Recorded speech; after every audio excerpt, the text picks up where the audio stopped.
የአሜሪካው ፕሬዝዳንት ዶናልድ ትራምፕ ነዳጅ ለማጓጓዝ መርከቦች ወደ ቬንዙዌላ እንዳይገቡም እንዳይወጡም ትዕዛዝ አስተላልፈዋል። ትራምፕ በትሩዝ ማህበራዊ ገጻቸው የቬንዙዌላው ፕሬዝዳንት ማዱሮ መንግስት ሽብርተኛ ድርጅት ነው ሲሉ የአሜሪካን ንብረቶች በመዝረፍ በሽብርተኝነት ባደንዛዥ ዕፅና ህገወጥ የሰዎች ዝውውር ወንጀሎች ከሰውታል። ይሄው የፕሬዝዳንቱ ትዕዛዝ አሜሪካ በሚሊዮን ዶላሮች የሚገመት ነዳጅን ይዛ ስትንቀሳቀስ የነበረች መርከብን በቬንዙዌላ አቅራቢያ ከያዘች ከሳምንት በኋላ የሆነ ሆኗል። ፕሬዝዳንቱ ቬንዙዌላ በደቡብ አሜሪካ ታሪክ ውስጥ በግዙፍ የጦር መርከቦች ተከባለችም ብለዋል። አሜሪካ በካሪቢያን ባህር የጦሯን ቁመና ስታጠናክር ከቀዝቃዛው ጦርነት ወዲህ የመጀመሪያዋ ሆኗል። አሜሪካ በካሪቢያን የጦሯን ቁመና ማጠናከሯና በቀጠናው ጀልባዎች ላይ የምትፈጽመውን ጥቃት የአደንዛዥ ዝውውርን ለመግታት ያለመ ነው ብትልም ከአሜሪካ ጋር ከፍተኛ ውጥረት ውስጥ የገባችው ቬንዙዌላ የመንግስት ግልበጣን ለማድረግ አለመች ነው ስትል አሜሪካን ትከሳለች። የቬንዙዌላው ፕሬዝዳንት ኒኮላስ ማዱሮ በአሜሪካው ፕሬዝዳንት ትራምፕ አስተዳደር በአደንዛዥ ዕፅ ዝውውር መሪነት በሽብርተኝነት የተፈረጁ መሆናቸው ሲታወቅ አሜሪካ ስልጣናቸውን ትተው ከቬንዙዌላ እንዲወጡ ጭምር ጥያቄ እንዳቀረበችላቸው ይታወቃል። ቬንዙዌላ እየተረጋገጠ ከዓለም ግዙፍ የነዳጅ ክምችት ያላት ሲሆን አሜሪካ በቬንዙዌላ ላይ ያላትን አቋም ጠንከር ያደረገችው የነዳጅ ሀብቷን ለአሜሪካና ሌሎች የምዕራባውያን ተቋማት ክፍት እንድታደርግ ለማድረግ ነው በሚልም ትተቻለች። የቬንዙዌላ መንግስት ዋነኛ ገቢ ከነዳጅ ወጪ ንግድ የሚመጣ እንደሆነ ሲመላከት አሜሪካ የቬንዙዌላ ነዳጅ ላይ ማዕቀብ መጣሏ ይታወቃል። አሁን ደግሞ ፕሬዝዳንት ትራምፕ የትኛውም መርከብ ከቬንዙዌላ ነዳጅ ለማጓጓዝ እንዳይገባም እንዳይወጣም አዘዋል። ቀድሞም አሜሪካ ነዳጅ የያዘች መርከብን መያዟ በሀገሪቱ የነዳጅ ወጪ ንግድ ላይ ስጋት አሳድሮ የነበረ ሲሆን አሁን ላይ ይህንኑ ስጋት ወደ ሙሉ ለሙሉ መዝጋት ዶናልድ ትራምፕ ከፍ አድርገውታል። ቬንዙዌላ የትራምፕን ውሳኔ የአሜሪካን የቬንዙዌላን የተፈጥሮ ሀብቶች የመያዝ የረዥም ጊዜ እቅድን የሚያሳይ የጣልቃ ገብነትና ቅኝ ገዢ ትርክት ብለዋለች። የሀገሪቱ ምክትል ፕሬዝዳንት ደልሲ ሮድሪጌዝ በሰጡት መግለጫ የትራምፕ ገለጻ የአሜሪካን የቬንዙዌላን ነዳጅ መሬትና ማዕድናት የመያዝ እውነተኛ ፍላጎትን የሚያንጸባርቅ ነው ብለዋል። ትራምፕ ቬንዙዌላ የአሜሪካን ሀብቶች ዘርፋለች ማለታቸውንም ውድቅ አድርገውታል። ትራምፕ ወደ ካሪቢያን ባህር የባህር ኃይላቸውን በመላክ ዓለም አቀፍ ሕግን ነጻ ንግድንና በነጻነት ባህር ላይ መንቀሳቀስን ጥሰዋል ሲሉም ተናግረዋል። ሮድሪጌዝ ቬንዙዌላ የማንም ቅኝ ግዛት አትሆንም ሲሉ በዓለም አቀፍ ሕግ መሰረት አሜሪካን እንደምትከስም ጠቁመዋል። አክለውም ዓለም አቀፉ ማህበረሰብና የአሜሪካ ሕዝብ ቬንዙዌላን እንዲታደግ ጠይቀዋል። የትራምፕ አስተዳደር ቬንዙዌላን በአደንዛዥ ዝውውር በተደጋጋሚ ቢከሳትም የአደንዛዥ ዕፅን ወደ አሜሪካ በመላክ ከቀዳሚዎቹ ሀገራት መካከል እንደማትሰለፍ መረጃዎች ይናገራሉ። ሆኖም ቬንዙዌላ ከአሜሪካ ይልቅ ለወዳጅነት ሩሲያና ቻይናን የምትመርጥ መሆኗ የነዳጅ ሀብቷ ለምዕራባውያን ክፍት አለመሆኑ የማዱሮ መንግስትን አሜሪካ እንዲወገድ እንድትፈልግ እንዳደረጋት ተንታኞች ይጠቁማሉ። ዋሽንግተን በካሪቢያንና በምዕራባዊ ፓሲፊክ ውቅያኖስ ጦሯ የአደንዛዥ ዕፅን ለማዘዋወር የሚውሉ ናቸው ሲል ከ20 በላይ በሚሆኑ ጀልባዎች ላይ በፈጸመው ጥቃት 90 የሚሆኑ ሰዎች ህይወት አልፏል።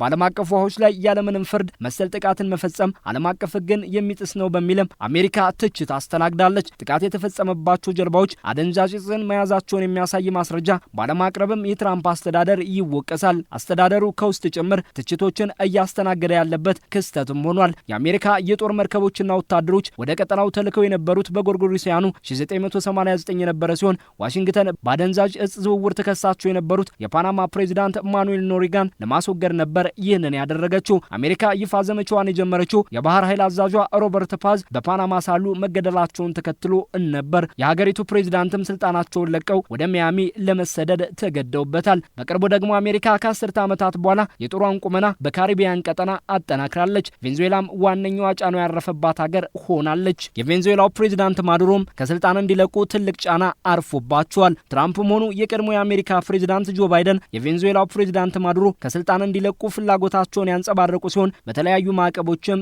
ቬንዙዌላን ፈትኗታል። በሩሲያ ዩክሬን ጦርነት ከምዕራባውያኑ ሀያላን በተቃራኒው የቆሙት የሩሲያው ፕሬዝዳንት ፑቲን በበኩላቸው ለቬንዙዌላና ለፕሬዝዳንት ማዱሮ ያላቸውን ድጋፍ መግለጻቸው ይታወሳል።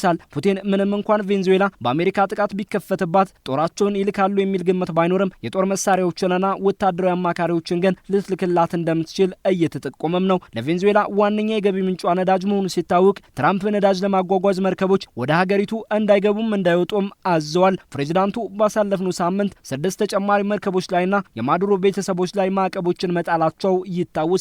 የማዱሮ አስተዳደር አሜሪካ የቅኝ ግዛት እሳቤ ይዛ የሀገሪቱን ነዳጅ ለመቀራመት ነው ሲል ይከሳል። አስተዳደሩ ከአሜሪካ ለሚመጣ ጥቃት ዝግጁ መሆኑንም ይገልጻል። ማዱሮ አስፈላጊ ከሆነ የአሜሪካን ጥርስ ለማርገፍ ተዘጋጅተናል ማለታቸውም ይታወሳል።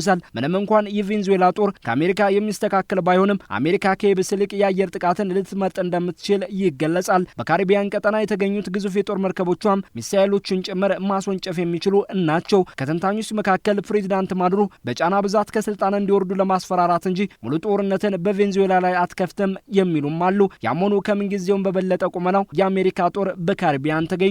የአሁኑ ከቬንዙዌላ መርከቦች ነዳጅ ለማጓጓዝ እንዳይገቡም እንዳይወጡም ትራምፕ ማዘዛቸው በማዱሮ አስተዳደር ላይ ከፍተኛ ጫና ሊያሳድር የሚችል ውሳኔ መሆኑም እየተመላከተ ነው። አንዳንድ ተንታኞችም የመንግስት ለውጥ ጭምር እንዲኖር ጫና ሊያሳድር የሚችል ውሳኔ መሆኑንም እያመላከቱ ነው። ቬንዙዌላ በቀን እስከ 1 ሚሊዮን በርሜል ነዳጅ እንደምታመርት ሲታወቅ ይሄው የዶናልድ ትራምፕ ውሳኔ የዓለም አቀፍ የነዳጅ ዋጋው ላይም ተጽዕኖ ሊያሳድር እንደሚችል እየተጠቆመ ነው። ባሳለፍነው ሳምንት አሜሪካ በቬንዙዌላ ዳርቻ የነዳጅ መርከብ መያዟን ተከትሎ የሀገሪቱ የነዳጅ ወጪ ንግድ ማሽቆልቆል አሳይቷል። ከቬንዙዌላ ነዳጅ የሚያጓጉዙ ብዙ መርከቦች ማዕቀብ የተጣለባቸው መሆኑ ሲታወቅ ሌሎች መርከቦች የሀገሪቱን ነዳጅ ወደ ኢራንና ሩሲያ እንደሚያጓጉዙ ይመላከታል። ቻይናም በሚሊዮን በርሜሎች የሚቆጠር ነዳጅን ከቬንዙዌላ ከሚገዙ ሀገራት መካከል ናት። በአሁኑ የአሜሪካ ውሳኔ ይህንኑ የነዳጅ ፍላጎቷን የሚተካ አጋር መፈለግ እንደሚኖርባትም እየተጠቆመ ነው። የተባበሩት መንግስታት ድርጅት ሩሲያና ቻይና የአሜሪካን የካሪቢያን እንቅስቃሴ ማውገዛቸው ቢታወቅም አሜሪካ የቬንዙዌላው ፕሬዚዳንት ማዱሮ አስተዳደር ላይ የምታደርገውን ጫና አጠናክራ